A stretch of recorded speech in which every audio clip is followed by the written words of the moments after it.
भोर तालुक्यातील खानापूर ते कानवडी दरम्यानच्या रस्त्याची प्रचंड दुरावस्था झालेली आहे। मी सध्या त्या रोडवर आलेलो आहे आणि सध्या या रोडची अवस्था जर पाहिली तर अशाच प्रकारचे खड्डे जे आहेत ते संपूर्ण या 3 किलोमीटरच्या मार्गावर आपल्याला पाहायला मिळतात। त्या खड्ड्यांची साधारणतः लांबी जर पाहिली तर 20 फूट किंवा 20 ते 30 फुटांपर्यंत हे लांबीचे खड्डे आहेत आणि काही ठिकाणी पाहिलं तर अगदी गुडघाभर खोलीत खड्डे हे आहेत। आणि या ठिकाणाहून प्रवास करताना जे स्थानिक विद्यार्थी असतील किंवा नागरिक असतील यांना प्रचंड मनस्ताप जो आहे तो सहन करावा लागतोय। अनेक वेळा दुचाकी स्वार जे आहेत त्यावरून घसरून पडतात, त्यामुळे छोटे मोठे अपघात होत आहेत। दुचाकी स्वारांना दुखापत होते मात्र। आणि त्याचबरोबर हे विद्यार्थी सुद्धा पाहिलं तर हे विद्यार्थी दररोज या मार्गावरून शाळेत जात असतात, मात्र त्यांना सुद्धा या खड्ड्यांमधून मार्ग काढत शाळेत जावं लागते। आणि त्याच अनुषंगाने प्रशासन वारंवार मागणी करून सुद्धा हा रस्ता करत नसल्याने आज जर पाहिलं तर या ठिकाणी या खड्ड्यात फुलं वाहत त्यांनी या संपूर्ण प्रशासनाचा निषेध केलेला आहे। आणि या ठिकाणी पाहिलं तर हे स्थानिक नागरिक आहेत ते अशा प्रकारे खड्ड्यात बसून निषेध जो आहे तो या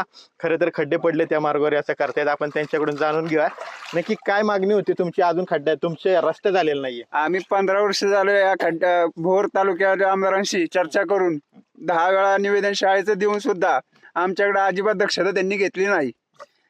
बरं, मग खड्डा रस्ता व्हायची मागणी तुमची? रस्ता मागणी अनेक वेळा आहे। आमची 70 पोरं त्या खानापूर शाळेत आहेत, तरी एकदा पण दक्षता घेतली नाही। खानापूर शाळा ही आमच्या विद्यार्थ्यांवर चाललेली शाळा आहे।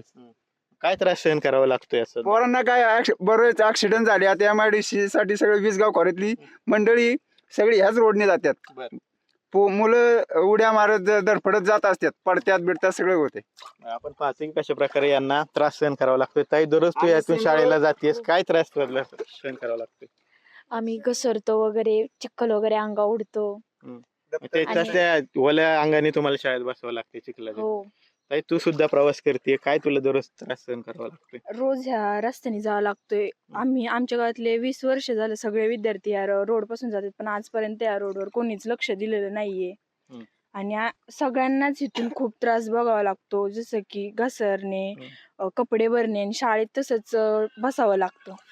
दादा, तुम्ही हळदी कुंकू आज खड्ड्याचं पूजन केलंय, काय मागणी आहे तुमची? आमची या रस्त्याची मागणी आता गेली 15-20 वर्ष झाले आम्हाला रस्त्याला चालता येत नाही। या रस्त्याने किती फुटाचे खड्डे आहेत तुमच्या? शेतकरी माणूस आहे। शेतकरी माणसाचे आमची आवत बैल घसारत्यात, काय होतंय शेतकरी माणूस म्हणून मी बोलतोय। बरं दादा, तू पण शाळेत जातोयस, तुला काय त्रास सहन करावा लागतो दररोज जाताना? इथून जाताना घसरतो वगैरे पडतो आणि खूप खोल खड्डे आहेत, त्यामुळे त्रास सहन करावा लागतो। आपण पाहतोय की कशा प्रकारे या गावकऱ्यांची या व्यथा आहेत आणि अशा प्रकारे हे जे स्थानिक नागरिक आहेत ते खड्ड्यात बसून निषेध व्यक्त करतात। आणि जे विद्यार्थी आहेत ते सुद्धा या ठिकाणी जमलेले आहेत आणि एक प्रकारे खड्ड्यांचं पूजन करत त्यांनी या ठिकाणी प्रशासनाचा निषेध व्यक्त केला। आणि सर्वांची एकच मागणी, हा रस्ता लवकरात लवकर व्हावा, कारण या ठिकाणी खड्डे जर पाहिले तर मोठमोठे खड्डे आहेत, अक्षरशः चाळण मानण्यापलीकडचे खड्डे झालेले आहेत आणि जवळपास 20 ते 30 फुटांपर्यंत या खड्ड्यांची लांबी आहे। आणि अशा खड्ड्यातून दररोज प्रवास करत या विद्यार्थ्यांना सुद्धा शाळेत जावं लागतं। कॅमेरा पर्सन किरण आंबेकेसह विनय जगताप, TV9 मराठी, भोर, पुणे।